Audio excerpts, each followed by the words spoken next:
Hello dear student, आज हम लोग 10th क्लास में ट्रायंगल स्टार्ट करें। यूँ तो किसी भी क्लास के लोग ट्रायंगल पढ़ सकते हैं, ऐसा कुछ नहीं। बेसिक फार्मूले होते हैं, कॉन्सेप्ट होते हैं, उन्हें सबको समझना चाहिए, लेकिन हम 10th क्लास के लिए स्पेशली स्टार्ट करें ट्रायंगल।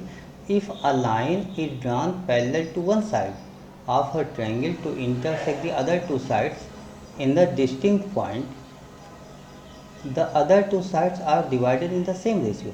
इसको आप लोग 10th क्लास में बीपीटी बोलते हो। बीपीटी यानी basic proportional theorem, Thales theorem या समानुपातिक प्रमेय थ्योरम नंबर 1 आपके यहाँ होती है। थ्योरम नंबर 1 होती है, बहुत इंपॉर्टेंट थ्योरम होती है। इस बेस पर कोई ना कोई क्वेश्चन निश्चित ही, या तो थ्योरम या क्वेश्चन निश्चित ही बोर्ड एग्जाम में मिलेगा। तो क्या है, इसको हम समझते हैं। If a line drawn parallel to one side of a triangle, देखिए एक ट्रायंगल है, इन्होंने कोई ट्रायंगल तो है, इसकी बात ये लोग कर रहे हैं कि कोई ट्रायंगल है। तो ठीक है, एक ट्रायंगल हम लोग भी बना लेते हैं। ऐसे ट्रायंगल बना लिया। अब इन्होंने ये कहा if a line drawn parallel to one side of a triangle, mean इसमें से किसी एक साइड के पैरेलल कोई लाइन आप ड्रा कीजिए। तो ठीक है, ए बी सी हमने इसका कुछ तो नाम लिखने होगा। एक लाइन के पैरेलल हमने ऐसे लाइन बना दिया। अब ये लाइन पैरेलल होनी चाहिए, ठीक है। नहीं है तो भी कोई बात नहीं, लेकिन हम पैरेलल इसको लेट करके चलेंगे, मान करके चलेंगे। इसका नाम मैंने डी ई लिख दिया, और ये लाइन पैरेलल है इस साइड के, इस तरीके से। इफ़ अ लाइन, इसको समझिए आप, if a line is drawn parallel to one side of a triangle, देखिए इसमें इस साइड के पैरेलल हमने इसको कर दिया। तो इंटरसेक्ट अदर टू साइड पे जो ये दोनों साइड है, इस पर इंटरसेक्ट कर गया डी ई पर, ठीक है। डिस्टिंक्ट पॉइंट, अलग अलग पॉइंट पर, the other two sides are divided in the same ratio, ये अदर टू साइड जो है सेम रेशियो में डिवाइड करेगा। तो ये आपको सॉल्व करना है। हम इसको कैसे सॉल्व करेंगे, इसको हमें समझना होगा।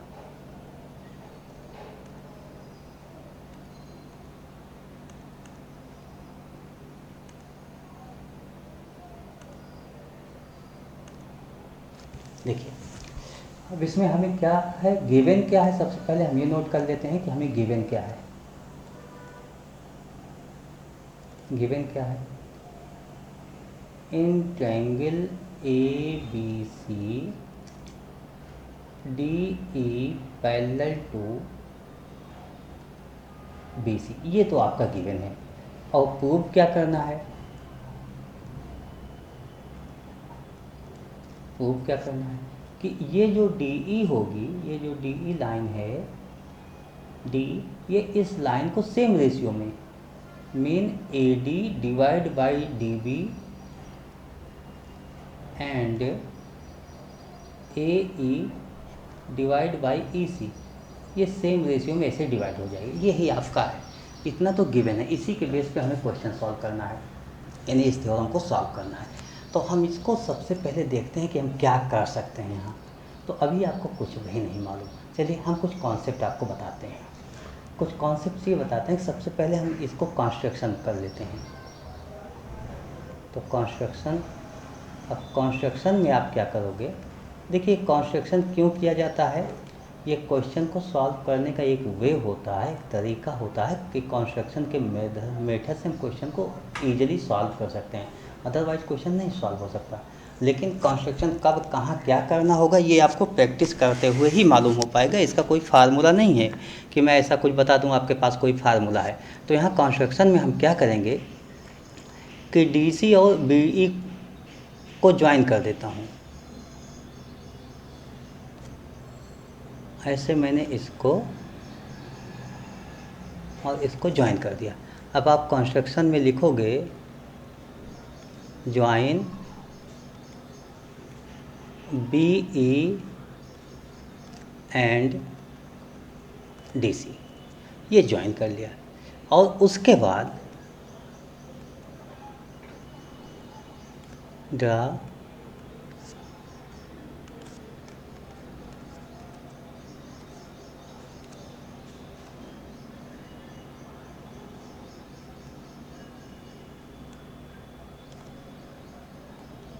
ई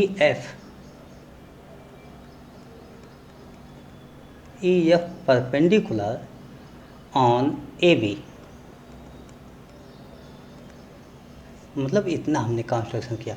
सबसे पहले डी सी और बी ई को ज्वाइन कर लिया, ई से ए बी लाइन पर एक परपेंडिकुलर लाइन ड्रा कर दिया। इसके बाद अब हम लोग प्रूव करेंगे।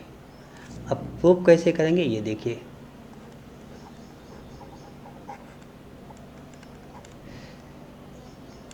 देखिए प्रूफ करने वाले स्टेप को आपको समझना होगा, और ठीक है, प्रूफ करने स्टेप को हम यहाँ नोट करते हैं।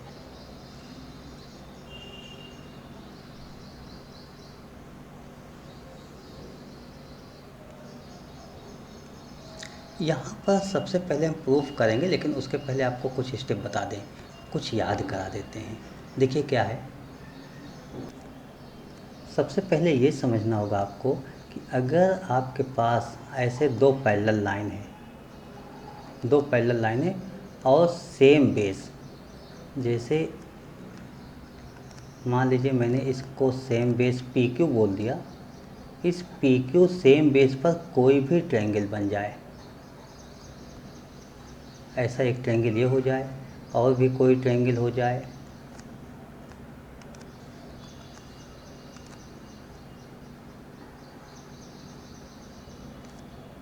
या यहाँ से कोई ऐसा ट्रायंगल हो जाए। इस तरीके से जितने भी ट्रायंगल बनेंगे आपके, जितने भी ट्रायंगल्स बनेंगे, इन सभी ट्रायंगल्स में मान लीजिए इसको एम एन ओ लिख दिया, तो एक ट्रायंगल अगर आप ये देखो तो एक ट्रायंगल तो आपका यही बन रहा है, इस तरीके से एक ट्रायंगल। तो इस ट्रायंगल में हम ये लिखेंगे area of triangle M P O, M P Q, M P Q equal to area of triangle, दूसरा जो भी ट्रायंगल बन रहा है, तो दूसरा ये बेस सेम है, लाइन पैरेलल है, मतलब ये लाइन इसके पैरेलल है, same base and between same parallel line, area of triangle भी इक्वल। तो एरिया में आप यहाँ पर क्या लिखोगे, area of triangle N P Q equal to area of triangle, और ये थर्ड चाहो तो ये भी लिख लो, मतलब इनफाइनाइट चाहे जितने बने आप सबकी एरिया इक्वल लिख सकते हो इस तरीके से, ओ पी क्यू,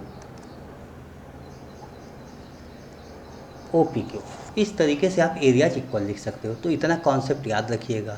एक बात और याद रखिए यहाँ पर कि एरिया ऑफ ट्रायंगल क्या होता है, half into base into perpendicular height. इसको याद रखिए। परपेंडिकुलर हाइट का मतलब जैसे ये ट्रायंगल मान लीजिए हमारे पास हो गया ये, तो ये तो बेस हो गया, यहाँ से परपेंडिकुलर डाल दो तो परपेंडिकुलर हाइट। लेकिन मान लीजिए ट्रायंगल आपका कुछ ऐसे बन गया, इस तरीके से बन गया, तो बेस तो हमारा यहाँ ए बी लिख लिया तो यही हुआ, लेकिन यहाँ इसमें परपेंडिकुलर कहाँ हुआ, तो half into base A B, perpendicular नहीं है तो क्या करेंगे, इसको एक्सीड कर देंगे और यहाँ से हम इस पर परपेंडिकुलर ड्रा करेंगे तो ये हो जाएगा। मान लीजिए ये एन हो गया, एम हो गया, तो एन एम लिख देंगे इंटू एन एम। मीन उस ट्रायंगल के बाहर भी कहीं परपेंडिकुलर बन सकता है। तो ये आप बेसिक कॉन्सेप्ट याद रखिएगा, इसी पर हम लोग आगे सॉल्व करेंगे। अब हम लोग प्रूफ में आते हैं।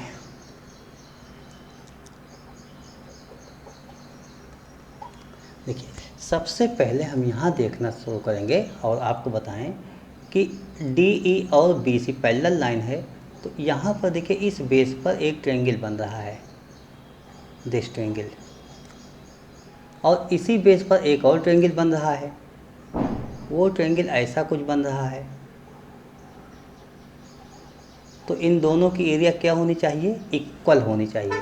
तो आप ये लिखोगे area of triangle D E B या B D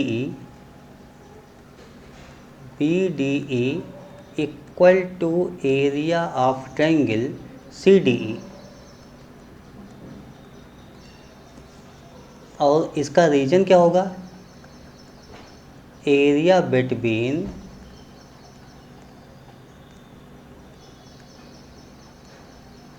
same base and parallel line, ये आपके पास हो गया। इसी के बाद हम थोड़ा सा और आगे मूव करेंगे। अब हम अगर कहें कि area of triangle B D E क्या होगा, area of triangle B D E, तो area of triangle B D E क्या होगा, तो आप कहोगे हाफ इंटू बेस। देखिए बी डी ई की बात करें तो आप ये सोचोगे कि भाई यहाँ पे परपेंडिकुलर कहाँ पर है। देखिए बी डी ई के लिए, तो बी डी के लिए परपेंडिकुलर कहाँ पर है, अगर मैं ये सोचना शुरू करूँ बी डी ये हमारा ट्रायंगल हो गया और इसमें क्या किसी पर परपेंडिकुलर है, तो आप कहोगे यस। बी डी लाइन को अगर हम आगे बढ़ा दें, आप यही कहोगे कि बी डी लाइन को अगर मैं आगे बढ़ाऊँ तो यहाँ पर जाके ये परपेंडिकुलर ऐसे बन रहा है, मीन बी डी बेस हो गया और परपेंडिकुलर ई एफ हो गया ऐसे। तो आप इसको क्या लिखोगे, B D into E F, ये लिख लोगे। उसके बाद अगर हम एरिया ए डी ई कह दें,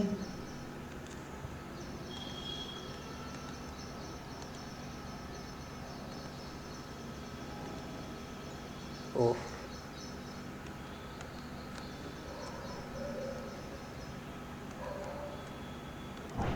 जैसे ही हम area of triangle A D ई बोलेंगे, ए डी ई मतलब इस ट्रायंगल की एरिया, इसकी एरिया बोलेंगे, तो आप बोलोगे हाफ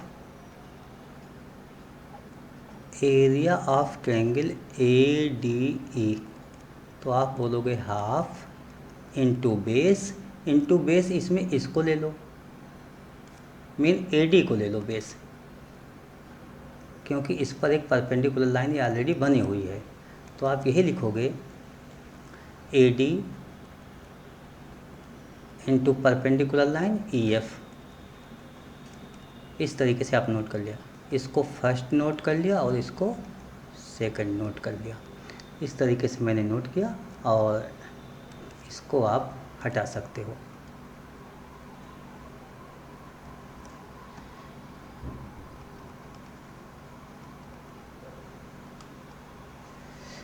देखिए यहाँ नोट करने के बाद इक्वेशन फर्स्ट को सेकंड से डिवाइड कर दो, equation first divided by second. जब डिवाइड करोगे तो area of triangle B D ई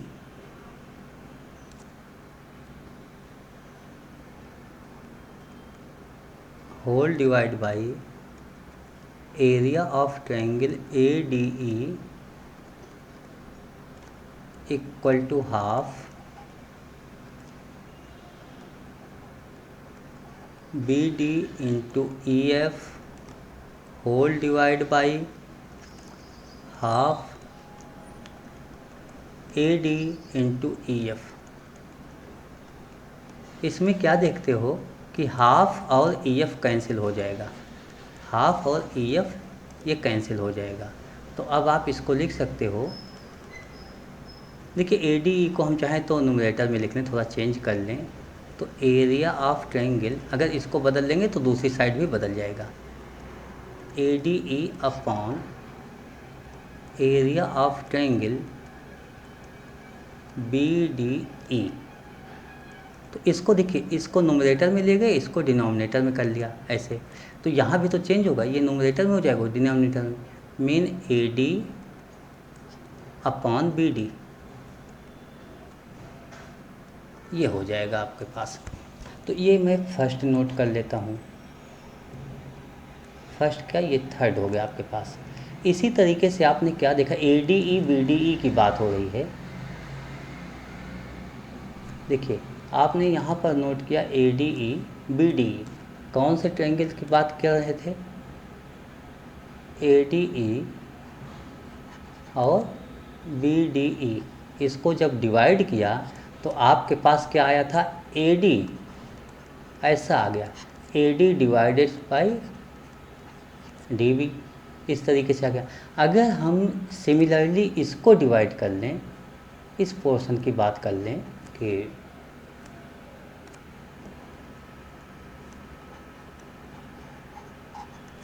अच्छा ये दिख नहीं रहा है तो इसको यहाँ से हटा देते हैं, हाँ मान लीजिए हमारे पास ये ट्रायंगल हो जाए, इस साइड का ट्रायंगल हो जाए, सिमिलरली हम इस साइड के ट्रायंगल को इसके साथ ले लें, मतलब ये वाले ट्रायंगल के साथ ले लें, राइट हैंड साइड के, राइट साइड के ले लें। तो अब आप इधर जब देखोगे तो आप इधर यही कहोगे ए ई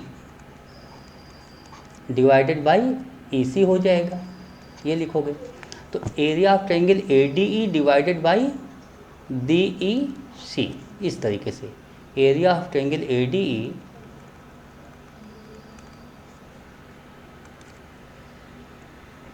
area of triangle A D E divided by area of triangle, यहाँ पर क्या हो जाएगा आपके पास डी ई सी,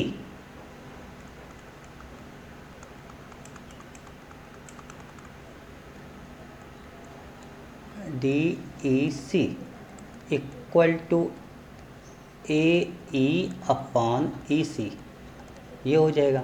यहाँ पर एक बात और हम देखते हैं, area of A D E और डी ई सी तो मैंने लिख लिया है, लेकिन याद करो डी ई सी को हमने कुछ बताया था, स्टार्टिंग में बताया था डी ई सी, मतलब डी ई सी आपके पास ये है, ये जो डी ई सी है, एरिया में सी डी ई लिखो या डी ई सी लिखो, किसी भी सीक्वेंस में लिख दो, तो ये area equal B D E के है। मीन यहाँ पर डी ई सी को हम क्या लिख सकते हैं, बी डी ई। तो अगले स्टेप में इसको बी डी ई लिख लेते हैं, ये हो जाएगा area of triangle A D E divided by area of triangle B D E equal to A E divided by E C. और यहाँ पर हम लिख देंगे उसका रीजन कि area of triangle D E C equal to area of triangle B D E. यहाँ तो ये रीजन हमारा हो गया, और यहाँ पर हम लिख देंगे सिमिलरली, ये सिमिलरली हो गया, इसको हम लिखते हैं फोर्थ, ये हमारा फोर्थ हो गया।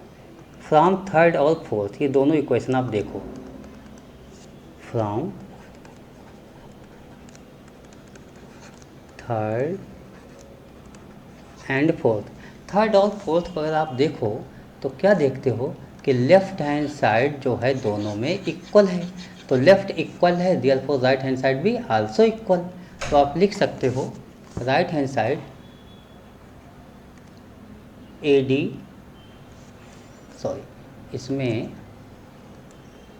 राइट हैंड साइड इसका थर्ड एंड फोर्थ का, इसका लेफ्ट हैंड साइड, तो इसका राइट हैंड साइड लिखा जाएगा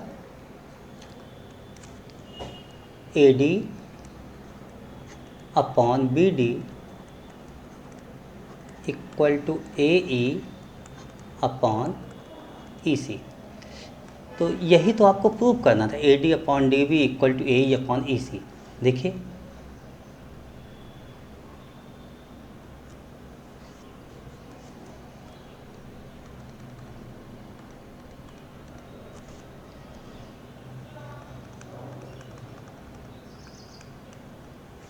यही आपको प्रूव करना था कि A D upon D B A E upon E C, और इस स्टेप को आपने यहाँ पर प्रूव कर लिया।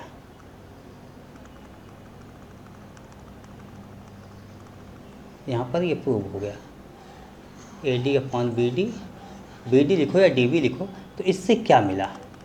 देखिए इस बात को आप फिर से समझिए कि इससे हमें क्या मिला, हम कैसे इसके क्वेश्चन को हैंडल करेंगे, किस तरीके से समझेंगे। तो इसको समझिए। अब आपको ये समझना होगा कि कोई भी ट्रायंगल ऐसे गिवन है, ये ट्रायंगल गिवन हो जाए और इस ट्रायंगल में ये ए बी सी हो जाए,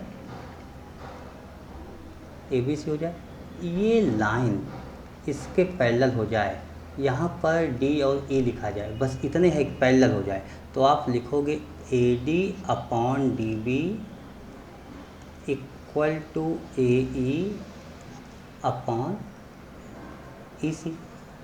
इसी तरीके से आप देखिए, एक ट्रायंगल मान लीजिए मेरा इस तरीके से कुछ बन गया, इस ट्रायंगल से पी क्यू आर लिख उठा है ऐसे, और ये लाइन इसके पैरेलल हो जाए, ये mn हो जाए। देखिए यहाँ पर ये इसके आप क्या देखते हो कि जो पैरेलल है उसी से आप हेल्प लेते हो। ये लाइन पैरेलल हो रही, दिस लाइन पैरेलल हो रही, तो आप यहाँ आर से लिखोगे, आर एम